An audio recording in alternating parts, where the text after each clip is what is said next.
हामी त ब्रह्मायणी स्थानमा जान्छौँ भनेपछि 10औं दिन के हो त भने दसौँ दिन। त्यसकारण 10औं दिन के हो त भन्दाखेरि जुन महिषासुर लगायतका अन्य राक्षसहरूसित देवीको जुन एउटा चाहिँ सङ्ग्राम हुन्छ, त्यो सङ्ग्राममा देवी पक्षको जित हुन्छ वा भनौँ असल पक्षको जित हुन्छ खराब पक्षमाथि। र त्यसै कारण त्यो विजय जुलुस हो, त्यो विजय यात्रा पनि हो। भक्तपुरमै लेखिएको आजभन्दा 600 वर्ष पुरानो गोपालराज वंशावलीलाई मात्र हेरौँ, धेरै त्यसमा आक्रमण प्रत्याक्रमणका कुराहरू भएका छन्। अब भक्तपुर राजधानी नगर, भक्तपुरसँगैको धुलीखेल, फर्पिङ, यिनीहरूले पनि मिलेर बनेपा भयो, आक्रमण गरेको उदाहरणहरू छन्। त्यसकारण त्यो युगमा के आवश्यक थियो त भन्दाखेरि सुरक्षा व्यवस्था आवश्यक थियो, देश रक्षा मुख्य कुरा थियो। जनताहरूको मुख्य कर्तव्य भनेको आफ्नो देशको रक्षा गर्नु थियो। अनि महत्त्वपूर्ण कुरा के त भन्दाखेरि हाम्रो दसैँसित जोडिन आएको, मोहनीसित जोडिन आएको मुख्य कुरा के थियो त भन्दाखेरि त्यति बेला स्थायी सेना थिएन। परिआएको खण्डमा सारा जनता नै सेनाको रूपमा परिचालन हुने युग थियो त्यो।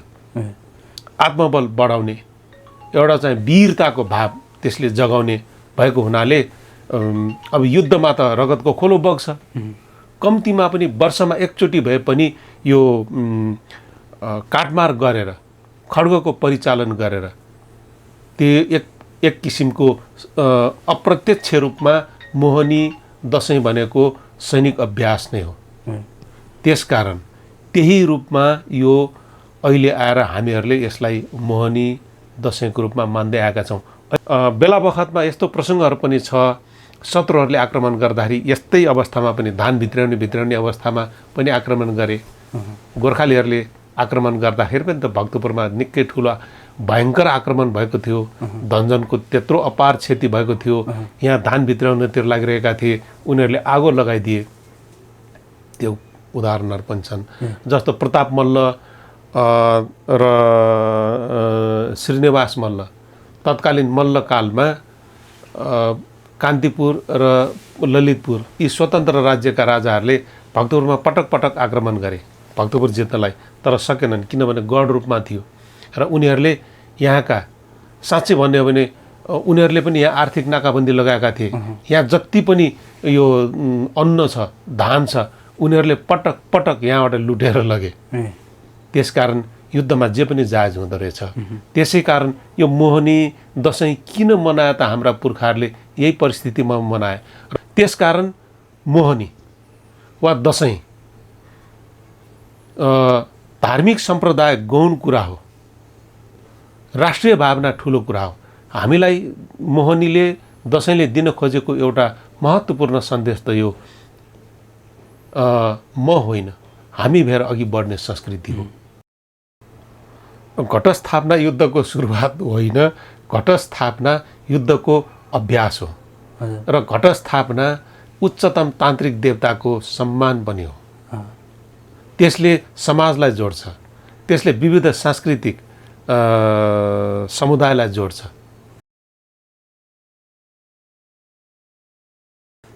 मोहनी नखा विजयादशमीको हार्दिक मौलिक शुभकामना सरलाई।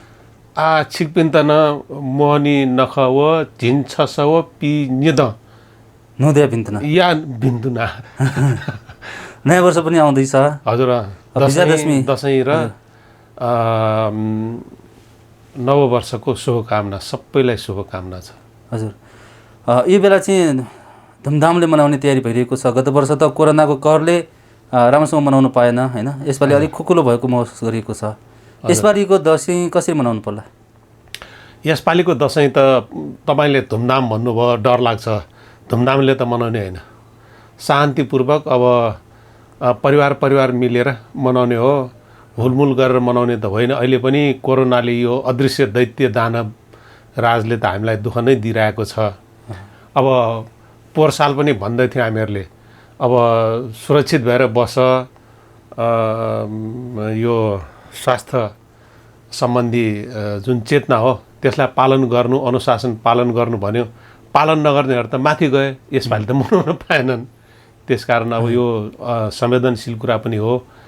म अब यो टेलिभिजन हेरिरहनु हुने समग्र श्रोताहरूलाई नम्र निवेदन गर्न चाहन्छु। यो अदृश्य दैत्यराजले अहिले पनि हामीलाई दुःख दिइरहेछ, हामी मध्येबाट धेरैलाई लगिरहेको पनि छ। सुरक्षित भएर मनाऊ, स्वस्थ तरिकाले मनाऊ, मेरो अनुरोध छ। हजुर, अब विजयादशमीको सुरुवात घटस्थापनाबाट हुन्छ भन्ने गरिन्छ। यो पितृ पक्षपछि दुर्गा पक्ष आउँछ हैन? हजुर, यो तिथिमितिको आधारमा चाहिँ मनाउँदो रहेछ। हजुर। अब हामी नेवार समुदायले चाहिँ मोहनी नखा भनेर मनाउँछौँ, अरूले विजयादशमीको रूपमा, हजुर, बधादशमीको रूपमा विभिन्न नामले पुज्ने गर्छन्। हजुर। इतिहासमा यो बधादशमी होस्, मोहनी नखा होस्, एउटै स्वरूपको हो कि फरक फरक छन्? यो अब यसमा थरी मान्छे थरी विचार छ। अब अध्ययन अनुसन्धानको दृष्टिकोणबाट हेर्दाखेरि मोहनी र दसैँ एउटै हो भन्ने देखिन आउँछ। किनभने नेवा समुदायले यसलाई मोहनी भनेर मान्दै आएका छन् र नेपाली राष्ट्रिय जीवनमा यसलाई दसैँ भनेर मान्दै आएका छन्। र वास्तवमा आरम्भ हुने त घटस्थापनाको दिनदेखि नै हो, शारदीय पक्षबाट नै हो। त्यसकारण अब दिन एक मातृकाको उत्पत्ति हुन्छ र ब्रह्मायणीको दिन भयो। ब्रह्मायणी, माहेश्वरी, कौमारी, विष्णुवी, बाराही, इन्द्रायणी, महाकाली, महालक्ष्मी, त्रिपुर सुन्दरी। त्यसपछि 10औं दिनमा फेरि हामी त ब्रह्मायणी स्थानमा जान्छौँ। भनेपछि 10औं दिन के हो त भने दसैँ, 10औं दिन। त्यसकारण 10औं दिन के हो त भन्दाखेरि जुन महिषासुर लगायतका अन्य राक्षसहरूसित देवीको जुन एउटा चाहिँ सङ्ग्राम हुन्छ, त्यो सङ्ग्राममा देवी पक्षको जित हुन्छ, वा भनौँ असल पक्षको जित हुन्छ खराब पक्षमाथि। र त्यसै कारण त्यो विजय जुलुस हो, त्यो विजय यात्रा पनि हो। र त्यसले पनि के देखाउँछ भने यो नेवारहरूले यसलाई मोहनी भनेर मान्छन् भने त्यो 10औं दिन विजयादशमी। त्यसै कारण विजय उत्सवको रूपमा सबैले टिका लगाउँछन्, सानाहरूलाई आशीर्वाद सहित टिका लगाइदिन्छन्, ठुला बडाहरूका गएर टिका थाप्न जान्छन्। त्यसकारण मोहनी र दसैँ मलाई लाग्छ अब फरक विचार अघि नै मैं भनिहालेँ, तर मोहनी र दसैँ एउटै हो। र यसमा एउटा कुरा के पनि हामीहरूले बुझ्नुपर्छ भने अहिले आएर दसैँ यसको, दसैँ उसको, मोहनी नखा हाम्रो, मोहनी नखा उसको मात्रै भन्ने हो। तर अहिलेको परिप्रेक्ष्यमा आएर यसरी भन्दाखेरि कम्तीमा पनि हामीहरूले दसैँ किन मनायो होला अथवा मोहनी किन मनायो होला, अहिलेको आँखाबाट होइन, इतिहासको कालखण्डको उस बखतको आँखाबाट हाम्रा पुर्खाहरूले कसरी मनाए, किन मनाए, के परिस्थिति आइपरेको थियो त्यस्तो, त्यो कुरालाई बुझिसकेपछि मात्रै अनि हामीहरूले मान्नुपर्छ यो तेरो होइन, यो मेरो होइन, हामी सबैको रहेछ, म होइन हामी भएर अघि बढेको संस्कृति हो हाम्रो नेवार संस्कृति, नेपाली संस्कृति। यो कुरालाई हामीले बुझ्नुपर्छ। यो मोहनी नख दसैँ पनि त्यस कुराको एउटा सुन्दर उदाहरण हो। अब यो दसैँलाई हिले दसैँ पनि भन्दो रहेछ होइन? हजुर, त्यसो भन्दाखेरि दसैँ पर्व, चैते दसैँ, हिले दसैँ अथवा यो बजा दसैँ होइन, कतिपय चैते दसैँलाई नै महत्त्वपूर्ण रूपमा मान्दो रहेछ। नेवार समुदायले विशेष गरेर यो अहिलेको मोहनी नखा धुमधामले मनाउँछन्।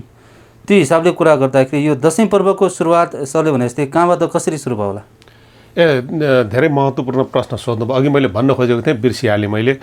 वास्तवमा यो दसैँ मनोरञ्जनको लागि मात्र नभइकन, धार्मिक सांस्कृतिक दृष्टिकोणले मात्र नभइकन, यो राष्ट्र रक्षाको लागि सारा जनताहरू सेनाको रूपमा परिचालन भएर मनाइने जात्रा हो। यसलाई अलिकति खुलाएर म के भनिदिउँ भने, त्यस बखतको परिस्थितिमा जुन बेला मोहनी वा दसैँ आरम्भ हुँदै थियो वा भइसकेको थियो, किन मनाए त हाम्रा पुर्खाहरूले भने त्यति बेला सबभन्दा महत्त्वपूर्ण कुरा भनेको संवेदनशील कुरा भनेको रक्षा व्यवस्था नै हो। सुरक्षा महत्त्वपूर्ण कुरा थियो, सुन्दरता त्यसपछि आउने कुरा हो। आक्रमण प्रत्याक्रमण बराबर भइरहने त्यो युगमा, त्यो युग भनेपछि मल्लकाल, त्यो युग भन्नाले हजुर शाहकाल पनि हो, मल्लकाल पनि हो, मल्लकालभन्दा अगाडिको काल पनि हो। किनभने इतिहासको यो प्रवाहमा धेरै पटक यहाँ युद्धहरू भए। अब मुसलमानहरूले पनि आक्रमण गरे, शमसुद्दिनले आक्रमण गरे। शमसुद्दिनले आक्रमण गर्दाखेरि त त्यति बेला नेपाल मण्डलको राजधानी नगर त हाम्रो भक्तपुर नै थियो। र त्योभन्दा अगाडि पनि हाम्रो सिमरनगढमा गयासुद्दिन तुगलकले आक्रमण गरे, सिमरनगढ पुरै ध्वस्त भयो। त्यसपछि त राजनैतिक शरणको लागि त्यति बेलाका हरसिंह देव र रानी देवल देवी तलेजु भवानी लिएर भक्तपुर दरबार नै आए, ससुराली राज्य। त्यसपछि तलेजु भवानी पनि, मूल तलेजु भवानी पनि यहीँ स्थापना भयो। यतिसम्म कि केन्द्रीय राज्य छँदाछँदै पनि यसको आसपासमा केन्द्रलाई मानेर जुन स्वायत्त शासन चलाइरहेका अन्य प्रदेशहरू, प्रान्तहरूले पनि केन्द्रमा अलिकति राजनैतिक कमजोरी आउने बित्तिकै उनीहरूले यहाँ आक्रमण गर्थे, विद्रोह गरिहाल्थे। भक्तपुरमै लेखिएको आजभन्दा 600 वर्ष पुरानो गोपालराज वंशावलीलाई मात्र हेरौँ, धेरै त्यसमा आक्रमण प्रत्याक्रमणका कुराहरू भएका छन्। अब भक्तपुर राजधानी नगर, भक्तपुरसँगैको धुलीखेल, फर्पिङ, यिनीहरूले पनि मिलेर बनेपा भयो, आक्रमण गरेको उदाहरणहरू छन्। त्यसकारण त्यो युग आक्रमण प्रत्याक्रमणको युग थियो। अब हार्यो राज्य नै जान्थ्यो। त्यसकारण त्यो युगमा के आवश्यक थियो त भन्दाखेरि सुरक्षा व्यवस्था आवश्यक थियो। देश रक्षा मुख्य कुरा थियो। जनताहरूको मुख्य कर्तव्य भनेको आफ्नो देशको रक्षा गर्नु थियो। अनि महत्त्वपूर्ण कुरा के त भन्दाखेरि हाम्रो दसैँसित जोडिन आएको, मोहनीसित जोडिन आएको मुख्य कुरा के थियो त भन्दाखेरि त्यति बेला स्थायी सेना थिएन। परिआएको खण्डमा सारा जनता नै सेनाको रूपमा परिचालन हुने युग थियो त्यो। अनि अहिले नै पनि अब कसैलाई कुनै घाउचोट पर्यो भने, रगत बग्यो भने त्यो रगत हेरेर चाहिँ हेर्न नसकेर ढल्ने मान्छेहरू पनि छ, होइन? अब कम्तीमा पनि वर्षको एकचोटि भए पनि खड्गको प्रयोग जे छ, हात हतियारहरूको प्रयोग गर्ने अनि हिंसा कर्म गर्ने, कम्तीमा पनि त्यसले एउटा चाहिँ आत्मबल बढाउने, एउटा चाहिँ वीरताको भाव त्यसले जगाउने भएको हुनाले अब युद्धमा त रगतको खोलो बग्छ। कम्तीमा पनि वर्षमा एकचोटि भए पनि यो काटमार गरेर, खड्गको परिचालन गरेर त्यो एक किसिमको अप्रत्यक्ष रूपमा मोहनी दसैँ भनेको सैनिक अभ्यास नै हो। त्यसकारण त्यही रूपमा यो अहिले आएर हामीहरूले यसलाई मोहनी दसैँको रूपमा मान्दै आएका छौँ। अहिले पनि एकचोटि हेरौँ न, त्यस कुरा मैले अहिले भनेको कुराको एउटा प्रमाण दसैँमा प्रयोग हुने के हो, दसैँमा के को महत्त्व हुन्छ, दसैँमा के प्रयोग हुन्छ, खड्ग प्रयोग हुन्छ। घर घरमा जे हात हतियारहरू त्यसलाई धार लगाउनतिर लाग्छन् मानिसहरू। अब पशु बलि चढ्छ र सत्ता, शक्ति र सुरक्षाको प्रतीक हो मोहनी दसैँ। कृषि प्रधान देशको रूपमा पनि चिनिन्छ। कृषि उत्पादन हुने बेलामा यहाँ युद्ध आक्रमणहरू हुने गर्छन् भन्ने पनि सुनिन्छ, होइन? हजुर। यही बेला चाहिँ धान भित्र्याउने बेलामा दसैँ मनाउँछ। हजुर। यो प्रसङ्गमा चाहिँ अब सरले भने जस्तै त्यति बेलाको प्रसङ्ग, अब 10 दिनसम्म दसैँका विविध सांस्कृतिक महोत्सवका साथ युद्धकला सिकाएर, होइन, जुन मनाउने चलन छ। अब घटस्थापनाबाट जाउँ न, घटस्थापना गर्नुको अर्थ। हजुर। अब त्यो घटस्थापनादेखि लिएर दशमीसम्मको कुरा फेरि त्यहाँ धार्मिक सांस्कृतिक विधि विधानका कुराहरू आयो। मैले अघि भने सुरक्षाको कुरा पनि त्यहाँनिर आयो। तपाईँले कृषिको कुरा जोड्नुभयो, हो, यो कृषिसित पनि जोडिएको छ। हाम्रो संस्कृति केसित जोडिएको छ भने त्यति बेलाको अब ऋतुअनुसारको चल्ने संस्कृति नेपाली संस्कृति हो। जस्तो यो दसैँ अब सिनाज्या अर्थात् रोपाइँ वर्षा समयमा त चल्दैन, वर्षामा त सबै अब कृषि प्रधान देश हो। त्यसकारण त्यति बेला जनताहरूको मुख्य कर्तव्य भनेको खेतीपातीतिरै लाग्नु हो। जनताहरू भन्नाले पनि अझ विशेष गरिकन कृषकहरू देशको महत्त्वपूर्ण सत्ता पछिको महत्त्वपूर्ण वर्ग साँच्चै भन्ने हो भने किसान वर्ग नै हो। अरू गौण कुरा भयो। त्यसकारण जब कृषकहरूलाई फुर्सद हुन्छ, उनीहरूको आङ सन्चो हुन्छ, जब न गर्मी न जाडो, फुलहरू पनि फुल्न थाल्छ, यस्तो समयमा मनाइने पर्व दसैँ हो। त्यसपछि आउने तिहार हो। अनि धान भित्र्याउने समय पनि यही नै भयो। अनि बेला बखतमा यस्तो प्रसङ्गहरू पनि छ, शत्रुहरूले आक्रमण गर्दाखेरि यस्तै अवस्थामा पनि धान भित्र्याउने अवस्थामा पनि आक्रमण गरे। गोर्खालीहरूले आक्रमण गर्दाखेरि पनि त भक्तपुरमा निकै ठुलो भयङ्कर आक्रमण भएको थियो। धनजनको त्यत्रो अपार क्षति भएको थियो। यहाँ धान भित्र्याउनतिर लागिरहेका थिए, उनीहरूले आगो लगाइदिए। त्यो उदाहरणहरू पनि छन्। जस्तो प्रताप मल्ल र श्रीनिवास मल्ल, तत्कालीन मल्लकालमा कान्तिपुर र ललितपुर यी स्वतन्त्र राज्यका राजाहरूले भक्तपुरमा पटक पटक आक्रमण गरे भक्तपुर जित्नलाई, तर सकेनन्, किनभने गढ रूपमा थियो। र उनीहरूले यहाँका साँच्चै भन्ने हो भने उनीहरूले पनि यहाँ आर्थिक नाकाबन्दी लगाएका थिए। यहाँ जति पनि यो अन्न छ, धान छ, उनीहरूले पटक पटक यहाँबाट लुटेर लगे। त्यसकारण युद्धमा जे पनि जायज हुँदो रहेछ। त्यसै कारण यो मोहनी दसैँ किन मनाए त हाम्रा पुर्खाहरूले? यही परिस्थितिमा मनाए। र त्यसकारण अघि मैले हिन्दू बौद्धको कुरा पनि गरेको थिएँ। के बौद्ध के हिन्दू सबैले मनाउँदै आएको पर्व हो दसैँ पर्व। अहिले आएर यो तेरो यो मेरो भन्न थाल्यो, दुःखको कुरा छ। कम्तीमा पनि त्यो कुरा बोल्नुभन्दा अगाडि इतिहासको मर्मलाई, इतिहासको ढुकढुकीलाई बुझ्नुपर्छ, अनि मात्र उत्तर हुन्छ। म यहाँनिर एउटा निकै संवेदनशील कुरा पनि भनिहालौँ। थेरवादी बौद्ध धर्मको के छ मलाई त्यसमा त्यति ज्ञान छैन। तर त्यसपछि महायान बौद्ध धर्म, तान्त्रिक बौद्ध धर्म, वज्रयान, हेर्नुहोस्, मोहनीमा यो दसैँमा कुमारी पूजा महत्त्व हुन्छ, कुमारीको महत्त्व हुन्छ। हाम्रो भक्तपुरमा एकान्त कुमारी छन्, काठमाडौँमा पनि कुमारी छन्, ललितपुरमा कुमारी छन्। ठाउँ ठाउँमा जहाँ नेवा बस्ती छ त्यहाँ कुमारी छन्। हरेक घरमा कुमारी छन्। दसैँमा कुमारी पूजा हुन्छ। र तलेजुको प्रसङ्गमा, तलेजु भनेको सारा जनताहरूको सांस्कृतिक ढुकढुकी हो। तलेजुमा बौद्ध कन्या शाक्य वा वज्राचार्यलाई छानेर वज्राचार्य पुरोहित, राजपाद्य पुरोहित तलेजुका मिलेर पूजा गर्छन्। अनि त्यही कुमारीलाई एकान्त कुमारी, याका कुमो भन्छ हैन, उनै एकान्त कुमारीलाई नवमीको दिनमा ल्याएर भक्तपुर राजदरबारको कुमारी चोकमा ल्याएर राजकीय सम्मानका साथ पूजा गर्छ। त्यही कुमारी तलेजुको जीवित वा दैहिक रूप हो, दैहिक रूप हो। अनि दशमीको दिनमा त्यही एकान्त कुमारी तिनको तान्त्रिक दैहिक रूप पनि हो।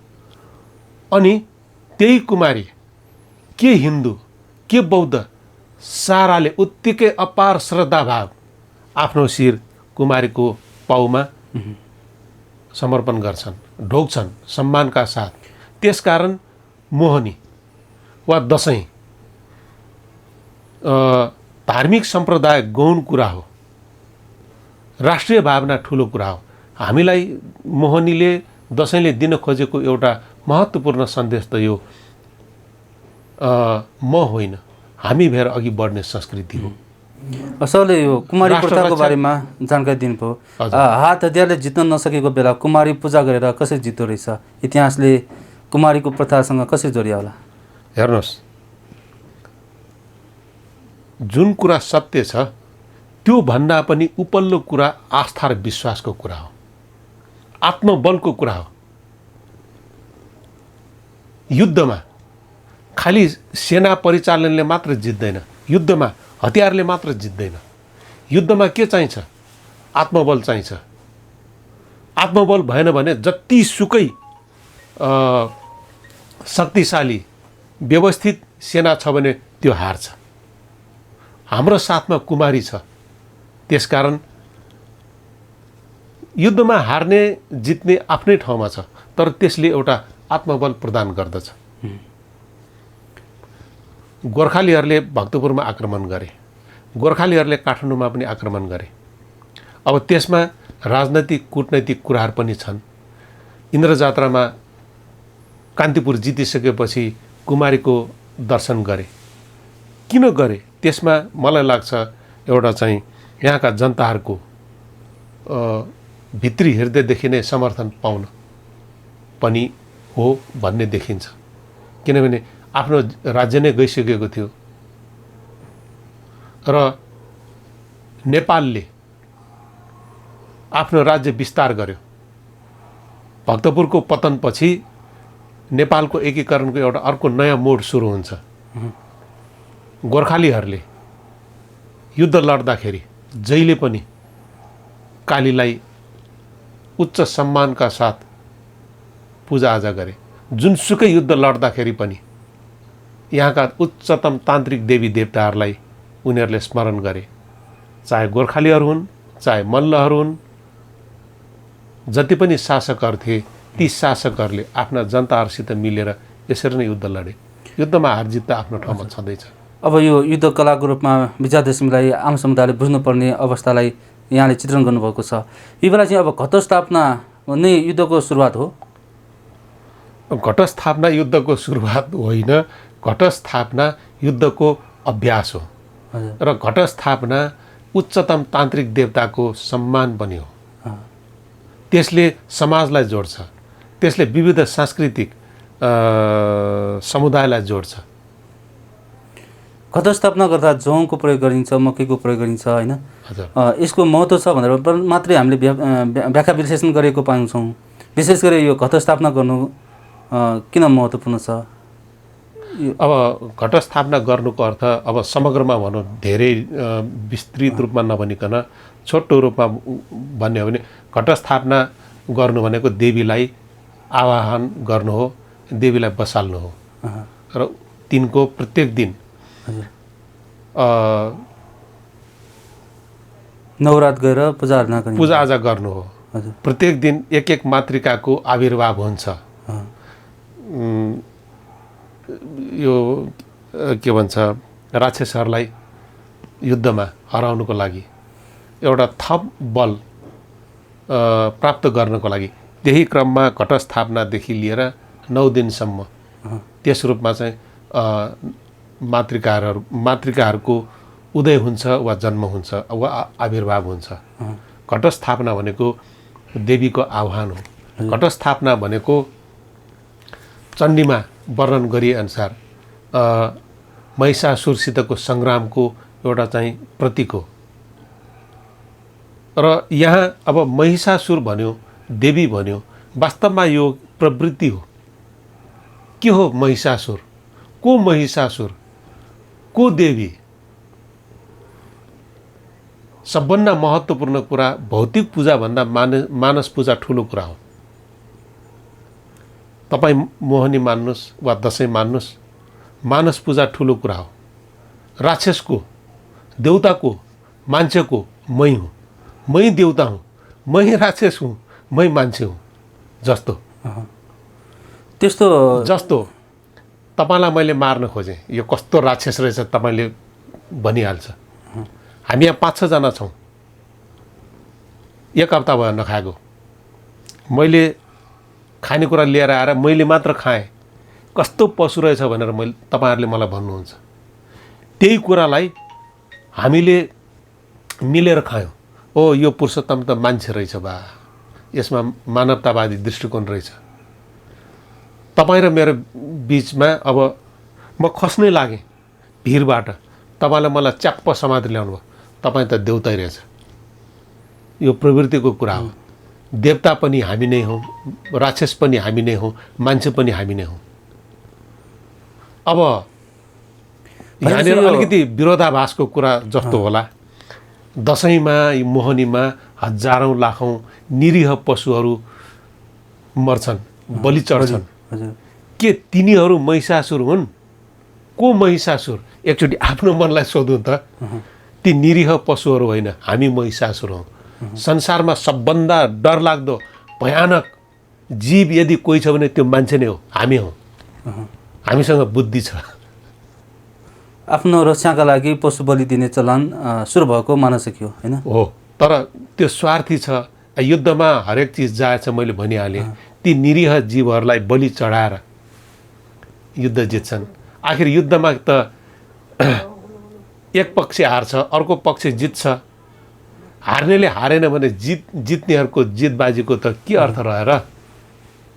यो 10 दिनसम्मको युद्ध कल्ला होइन, यो चाहिँ पौराणिक 9 दिनसम्मको युद्ध 10औँ दिनमा जित्यो महिषासुर, अथवा भनौँ खराब पक्ष भनौँ न, यसरी बुझौँ हामी। त्यो खराब पक्षमाथि असल पक्षले जित्यो।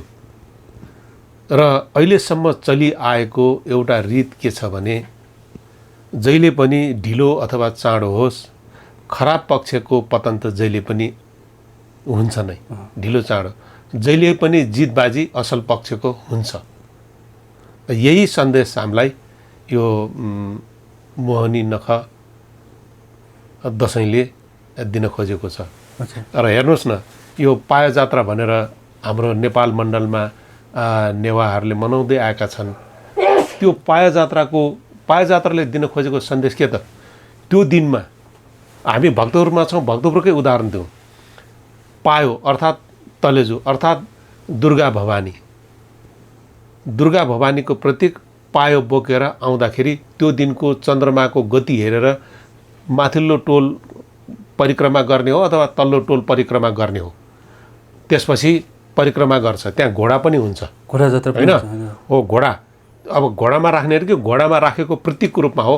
त्यो विजय जुलुस हो। त्यो अझै पनि कोही राक्षसहरू छन् कि लड्न आऊ मसँग भन्ने भाव अर्थमा चाहिँ पनि हो। त्यसकारण तपाईँ त्यो पाया जात्रामा हेर्नुहोस्, त्यसले हामीहरूलाई युद्ध सेनाको पनि एउटा चाहिँ झझल्को गराउँछ। जस्तो त्यहाँ नान्य देव भन्ने पनि हुन्छ, जसले चाहिँ के भन्छ युद्ध कवच पनि लगाएर गइरहेको हुन्छ। त्यो यस कुराको दस्सी प्रमाण हो। त्यसकारण मोहनी भनेको सैनिक अभ्यास हो। पछि आएर यो धर्म संस्कृतिसित जोडियो, होइन भने यो सबभन्दा पहिला त देश रक्षासित जोडिएको थियो।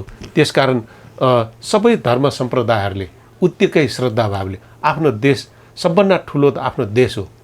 देश गयो भने त हामी पनि गयौँ, हामी त जीवित मृत व्यक्ति हुन्छौँ। त्यसो भन्दा अहिलेको समयमा पनि त्यतिकै सान्दर्भिक छ। यो त्यतिकै सान्दर्भिक छ। यति कुरा बुझिसकेपछि यसले सारा नेपालीहरूलाई बहुसंस्कृति, बहुधर्म, बहुभाषा सबैलाई जोड्छ। हाम्रा यी चाडपर्वहरूले, राष्ट्रिय चाडपर्वहरूले हाम्रो मोहनीले पनि जोड्छ। यसलाई बुझ्नु पर्यो, यसको दर्शनलाई बुझ्नु पर्यो, यसको मर्मलाई बुझ्नु पर्यो। हस्, यो जानकारी सन्देशको लागि सरलाई धेरै धेरै धन्यवाद। फेरि तपाईँलाई पनि धन्यवाद। र हेरिरहनु हुने सबै श्रोताहरूलाई पनि मोहनी दसैँको शुभकामना र आउन लागेको नुद या भिन्दुना छठ पर्वको पनि शुभकामना छ। हस्, धन्यवाद सर। धन्यवाद।